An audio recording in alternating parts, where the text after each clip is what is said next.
नमस्कार दोस्तों, आप पढ़ रहे हैं कक्षा 11वीं एनसीईआरटी इंग्लिश और आज हम पढ़ेंगे स्नैपशॉट्स बुक का पहला लेसन। तो देखिए, इस पहले लेसन के हमने 3 इंपॉर्टेंट क्वेश्चन कर लिए थे। बाकी बचे 3 इंपॉर्टेंट क्वेश्चन और हम करने वाले हैं। तो कौन कौन से इंपॉर्टेंट क्वेश्चन होंगे? देखिए, एक चौथा इंपॉर्टेंट क्वेश्चन ये करेंगे, पांचवा इंपॉर्टेंट क्वेश्चन ये करेंगे जो कि अथवा में भी इस प्रकार से पूछा जाता है, और छठवां इंपॉर्टेंट क्वेश्चन ये करेंगे। तो तीनों क्वेश्चनों को अच्छे ध्यान से समझना। तो शुरू करते हैं। देखिए, चौथा क्वेश्चन क्या है? व्हाट अकॉर्डिंग टू आराम, आराम के अनुसार वाज यानी थी हिज फर्स्ट लॉन्गिंग, उसकी पहली इच्छा। तो हमें बताना है आराम के अनुसार उसकी पहली इच्छा क्या थी। देखिए, इसे आराम और एरम दोनों वर्ड सही है। तो बताना है जो आराम था, जो 9 साल का था, उसकी पहली इच्छा क्या थी। तो उसकी हमेशा से इच्छा रही थी कि वह घुड़सवारी करे, लेकिन उसकी फैमिली जो थी हमेशा गरीब थी, इतनी भी सक्षम नहीं थी कि वो अपना खुद का घोड़ा खरीद सकें। तो देखिए, आंसर बताया गया। आराम कहता है कि उसकी शुरुआती जो यादें हैं वो घोड़ों की यादें रही हैं और उसकी पहली इच्छा घुड़सवारी करने की इच्छा रही थी। हालांकि उसका परिवार बहुत गरीब हमेशा से रहा था और वह खुद का घोड़ा अफोर्ड करने में असमर्थ रहे हमेशा से। अब देखिए, हम इन लाइनों को ट्रांसलेट करते हैं। तो सबसे पहले कठिन वर्ड देख लेते हैं कौन कौन से। ध्यान देना, यहाँ पे देखिए मेमोरी होती है, यादें, मेमोरीज। हॉर्स यानी घोड़ा होता है, और इच्छा को लॉन्गिंग क्वेश्चन में कहा गया है। यहाँ पे शुरुआती के लिए देखिए क्या कहा गया है। तो यहाँ पे अर्ली यानी होता है जल्दी। आपको पता है अर्ली, EARLY, लेकिन अर्ली का सुपरलेटिव फॉर्म अर्लीएस्ट यानी सबसे शुरू में, शुरुआती। तो अर्लीएस्ट मेमोरीज यानी शुरुआती यादें। और देखिए, राइड करना यानी घुड़सवारी करना, लेकिन यहां पे हमें टू लगा के लिखना पड़ेगा। टू राइड यानी घुड़सवारी करने की, टू राइड हो जाएगा। और फर्स्ट यानी पहली होता है, ये तो आपको पता है। हालांकि के लिए हाउ ईवर होता है, ध्यान रखना। हाउ ईवर यानी हालांकि होता है। ऑलवेज यानी हमेशा होता है। अनेबल यानी असमर्थ होता है। और फिर अफोर्ड करने में, अफोर्ड करना यानी खर्चा उठाना होता है। तो यहाँ पे इंग्लिश वर्ड ही हमने लिखा है टू अफोर्ड, ध्यान रखना, अफोर्ड करने में टू अफोर्ड।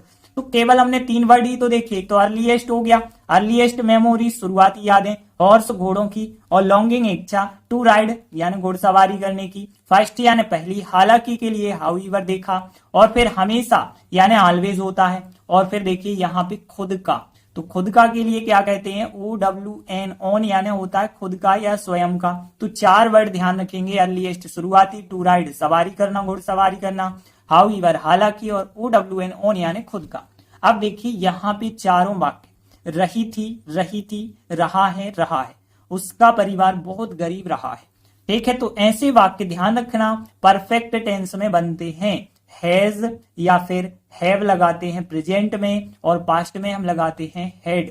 और इसके बाद देखिए थर्ड फॉर्म, लेकिन रहा था, यदि रहा था देखें उसका परिवार हमेशा गरीब रहा है, तो होना या फिर है, तो बी का थर्ड फॉर्म लगाते हैं बीन। तो इस प्रकार से सेंटेंस बनेगा। प्रेजेंट का होगा तो हैज हैव के बाद में बीन लगाएंगे, पास्ट का होगा तो हैड के बाद बीन, फिर ऑब्जेक्ट हो जाएगा। तो इस प्रकार से सेंटेंस बनाएंगे। यहाँ पे ये चारों सेंटेंस ध्यान रखना।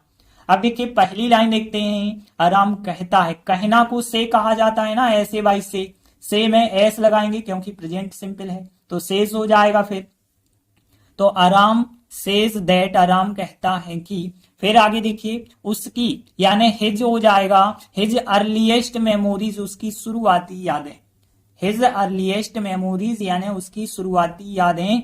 और फिर इसके बाद हमने बताया कि आपको यहाँ पे पास्ट में है तो हैड बीन लगा देना है।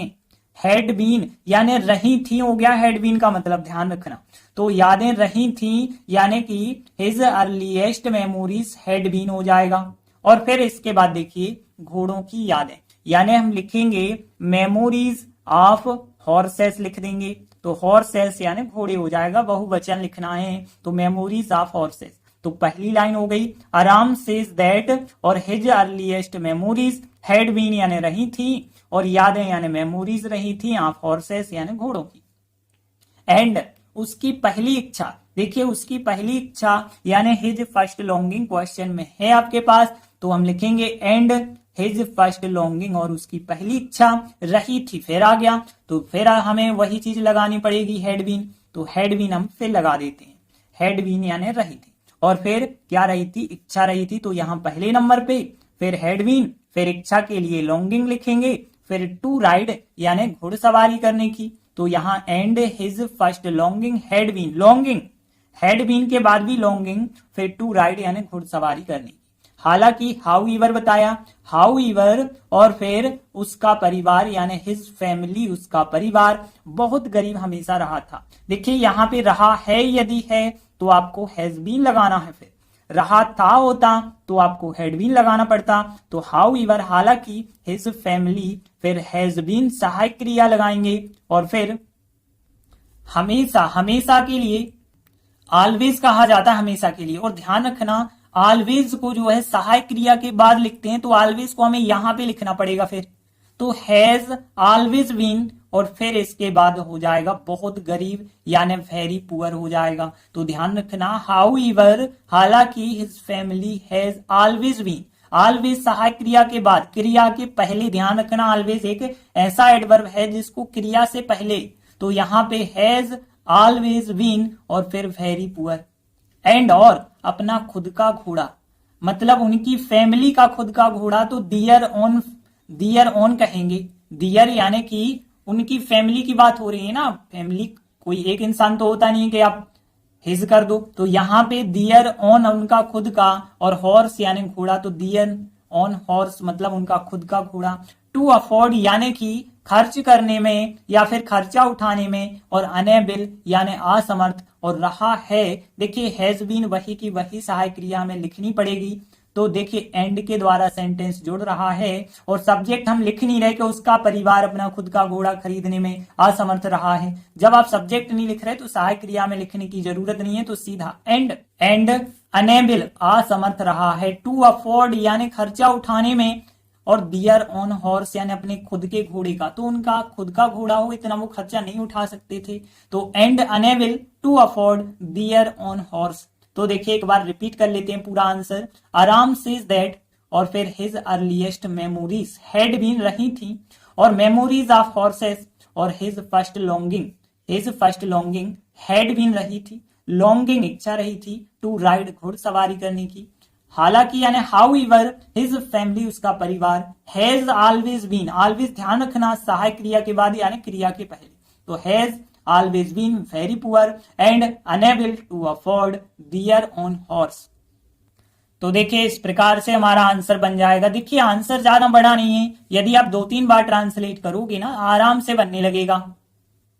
इसके बाद अगला 5वां क्वेश्चन देखिए, what does the narrator, narrator होता वर्णन करता या कथाकार, और टेल अबाउट, टेल यानी बताना, अबाउट यानी के बारे में, द क्वालिटीज ऑफ गरुगलानियन फैमिली, जो गरुगलानियन फैमिली है उसकी विशेषता के बारे में क्या बताता है वर्णन करता।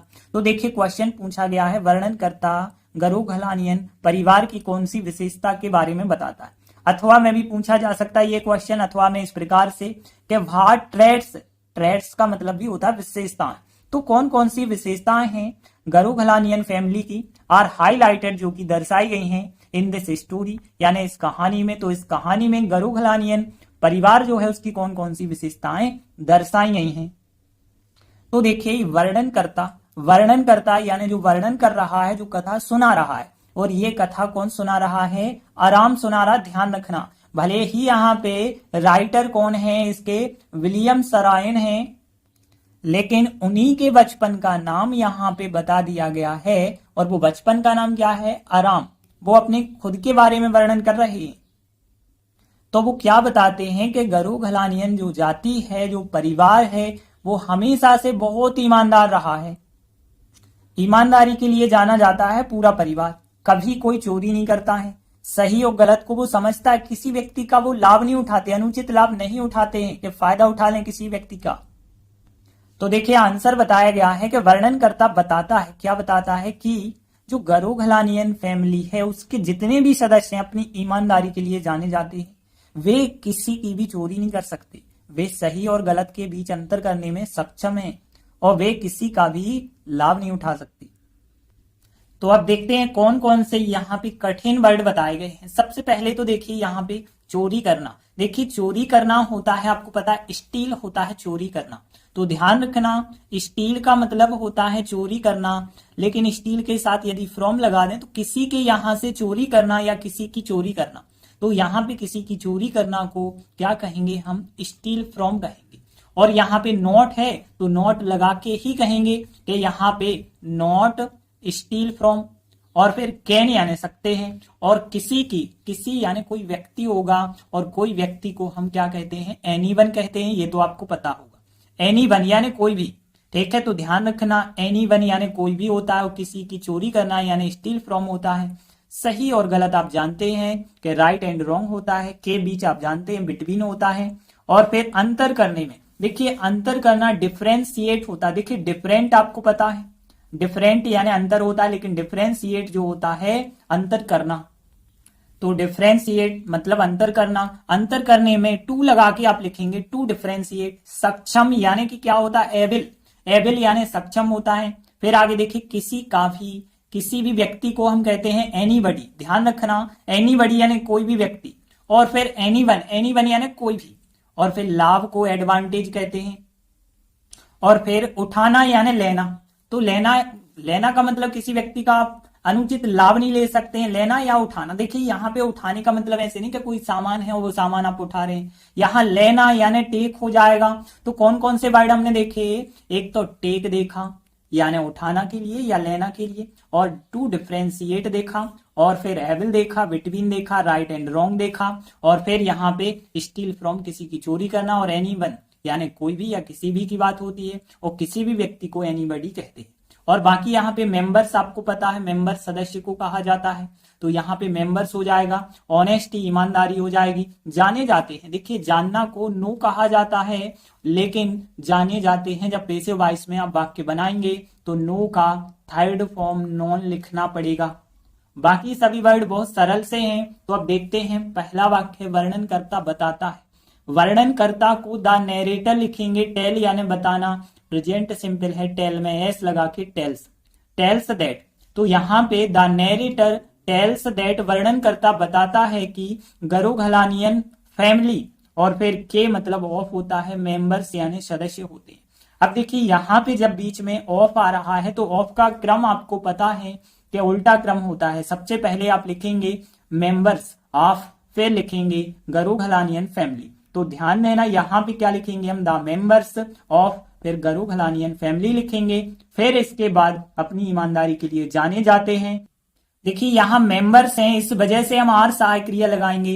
फिर थर्ड फॉर्म नो का, नॉन यानी जाने जाते हैं, फिर फॉर मतलब के लिए, फॉर, और फिर दियर ऑनेस्टी अपनी ईमानदारी के लिए। देखिए सदस्य बहुत सारे हैं ना, इस वजह से दे समझ के अपनी के लिए दियर लिखा जाएगा, दियर ऑनेस्टी। तो पहली लाइन क्या हो गई कि द नरेटर टेल्स दैट, और फिर द मेंबर्स ऑफ गरोघलानियन फैमिली, फिर आर सहायक क्रिया, नॉन जाने जाते हैं, फॉर के लिए, और फिर दियर ऑनेस्टी अपनी ईमानदारी के लिए।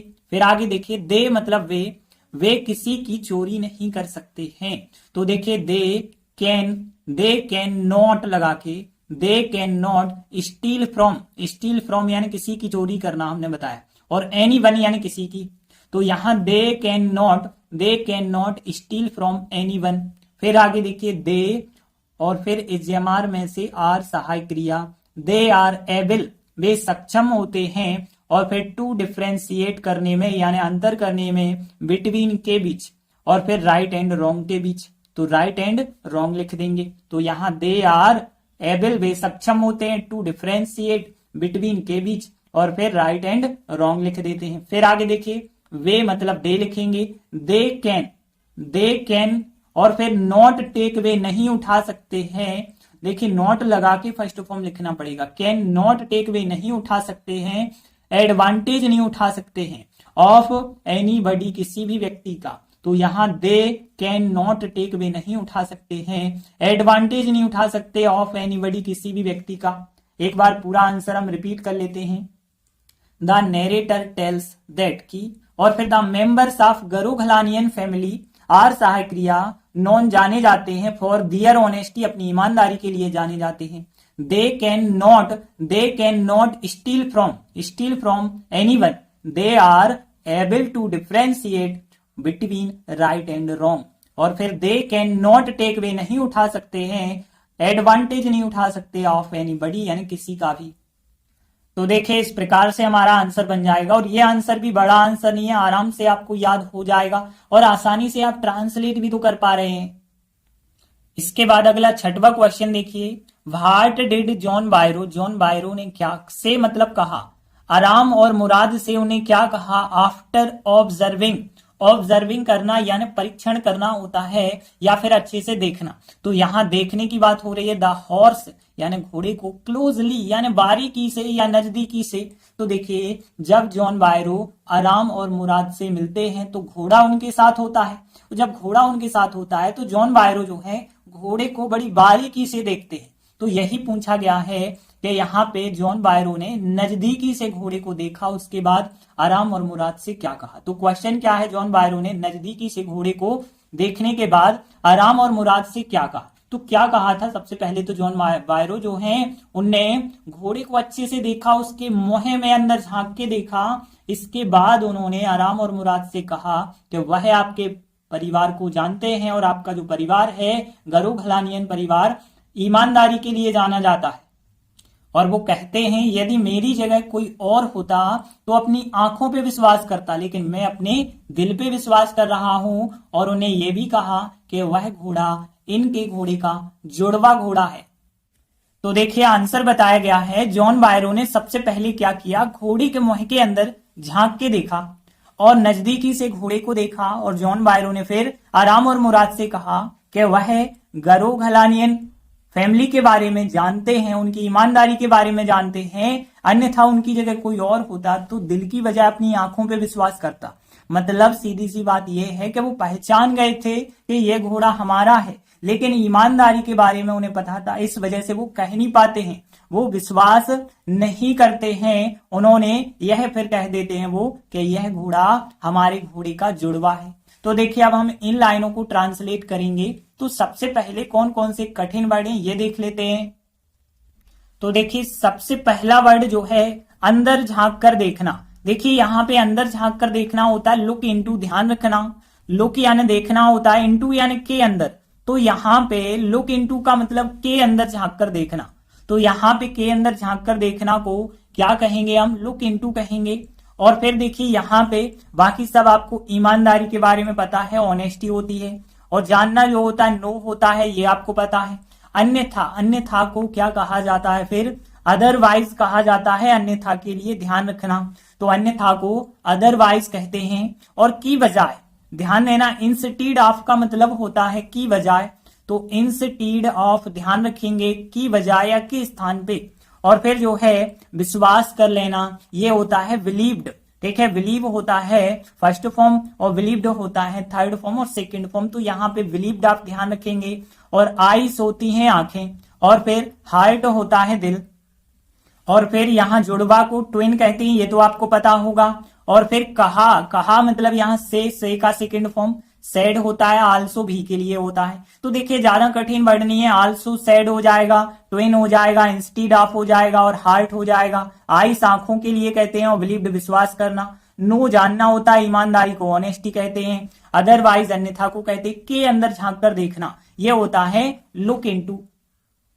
तो देखिए पहली लाइन देखें, जॉन बायरो ने घोड़े के मुंह के अंदर झांक कर देखा। तो जॉन बायरो सब्जेक्ट, पास्ट सिंपल है, second form looked into, looked into यानी के अंदर झांक के देखा। और माउथ यानी होता है मुंह, ये तो आपको पता होगा। तो the mouth of the horse हो जाएगा। तो यहां जॉन बायरो ने looked into the mouth of the horse. फिर देखिए सेकंड लाइन पूरी क्वेश्चन की लाइन है, यहां पे जॉन बायरो से लगा के लास्ट तक से का सेकंड फॉर्म सेड करना पड़ेगा बस।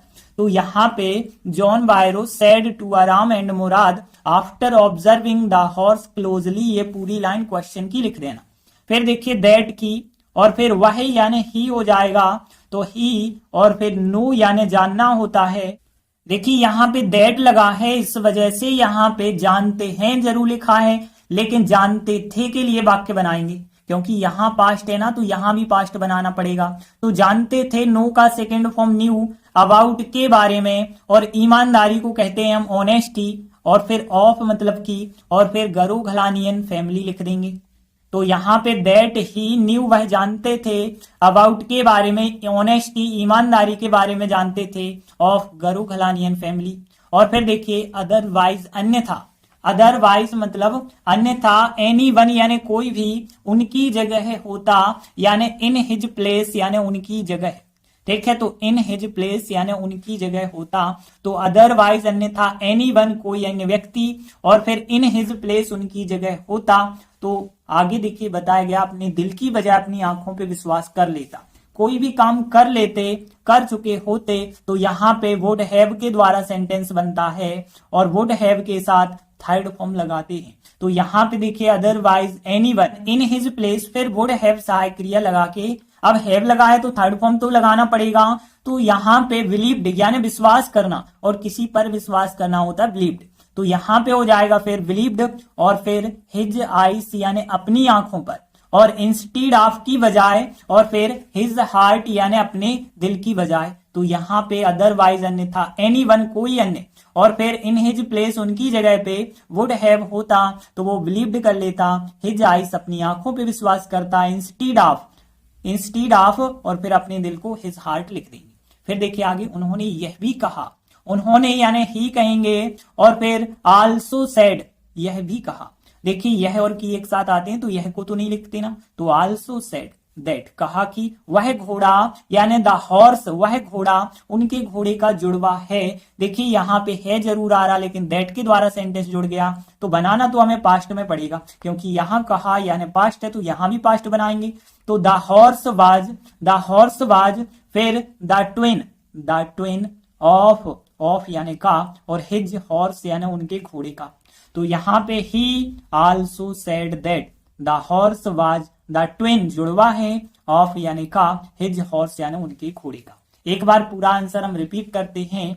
John बायरो looked into the mouth of the horse, फिर इसके बाद क्वेश्चन की लाइन जॉन बायरो सेड कर देना, यहां से यहां तक, जॉन बायरो सेड टू आराम and Murad after observing the horse closely. फिर देखिए दैट ही, और फिर यहाँ पे जानते हैं जरूर लिखा, लेकिन कहा के द्वारा सेंटेंस जुड़ा है, तो यहाँ पे नो का न्यू करेंगे, अबाउट ऑनेस्टी ऑफ और गलोघनानियन फैमिली। अदरवाइज अन्यथा anyone in his place would have होता, बिलीव्ड विश्वास कर लेता, और फिर हिज आईज अपनी आंखों पे विश्वास कर लेता, इंस्टीड ऑफ हिज हार्ट, और फिर ही उन्होंने, आल्सो सेड दैट यह भी कहा, the horse was the twin of his horse. तो देखिए इस प्रकार से हमारा आंसर बन जाएगा, और ये आंसर भी यदि आप 2-3 बार इसकी भी प्रैक्टिस करेंगे ना, तो ये भी आपसे बनने लगेगा, आसानी से ट्रांसलेट करते आप पे बनने लगेगा। तो आज हमने 3 इंपॉर्टेंट क्वेश्चन किए, इसी के साथ ये चैप्टर हमारा यही कंप्लीट होता है। धन्यवाद।